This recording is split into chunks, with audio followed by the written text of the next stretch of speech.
Dear student, welcome to my YouTube channel. ছাত্ৰ ছাত্ৰীসকলে হাই secondary উত্তীৰ্ণ হোৱাৰ পিছত জিএনএম বিএসসি নাৰ্ছিং পঢ়িব বিচাৰে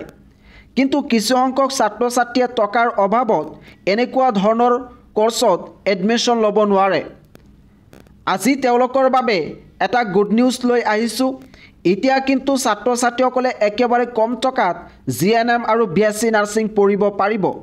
এই বিষয়ে শৰ্টলি আলোচনা কৰিব বিচাৰিছো তোমালোকে যদি এই বিষয়ে জানিব বিচৰা তেতিয়া হলে স্কিপ নকৰাকৈ সম্পূৰ্ণ ভিডিওটো চাবা লগতে এই চেনেলটো সাবস্ক্ৰাইব কৰি থৈ দিবা কাৰণ এইটো চেনেলে এনেকুৱা ধৰণৰ ইনফৰমেশন সদায় তোমালোকক দি থাকে প্ৰথমতে তোমালোকক জিএনএমৰ বিষয়ে জনাব বিচাৰিছো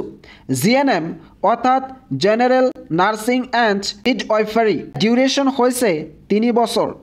হাই সেকেন্ডাৰী উত্তীৰ্ণ ছাত্ৰ ছাত্ৰীয়ে এই 3 বছৰীয়া জিএনএমত এডমিশন ল'ব পাৰে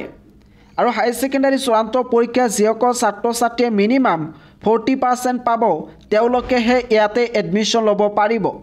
ইয়াতে কেৱল মাত্ৰ যে সায়েন্সৰ ছাত্ৰ ছাত্ৰীসকলে এডমিশন ল'ব পাৰিব তেনেকুৱা নহয় আৰ্টছ কমাৰ্চ সায়েন্স সকলো ছাত্ৰ ছাত্ৰীয়ে ইয়াতে এডমিশন ল'ব পাৰে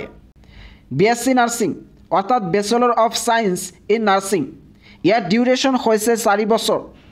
ইয়াৰ এলিজিবিলিটি ক্ৰাইটেৰিয়া হৈছে হাই সেকেন্ডাৰী চূড়ান্ত পৰীক্ষাত পিসিবি অৰ্থাৎ ফিজিক্স কেমিষ্ট্ৰি আৰু বায়োলজিত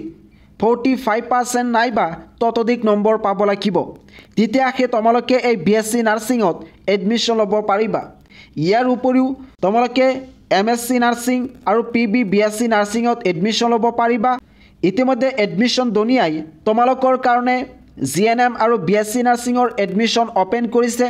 গতিকে তোমালোকে যদি এনেকুৱা ধৰণৰ কোৰ্সত এডমিশন ল'ব বিচৰা তেতিয়া হলে এতিয়াই স্ক্ৰিনত দিয়া নম্বৰত যোগাযোগ কৰি এডমিশন লোৱা আৰু এইটো নম্বৰত কল কৰি তোমালোকে এই দুটা কোৰ্সৰ বিষয়ে অধিক জানিব পাৰিবা আৰু তোমালোকে যদি এইটো নম্বৰত কল কৰি এডমিশন লোৱা তেতিয়া হলে তোমালোকে একেবাৰে কম টকাত একেবাৰে কম ফিছত এডমিশন ল'ব পাৰিবা গতিকে পলম কিয় এতিয়াই তোমালোকে এডমিশন দুনিয়া যোগাযোগ কৰি এডমিশন লোৱা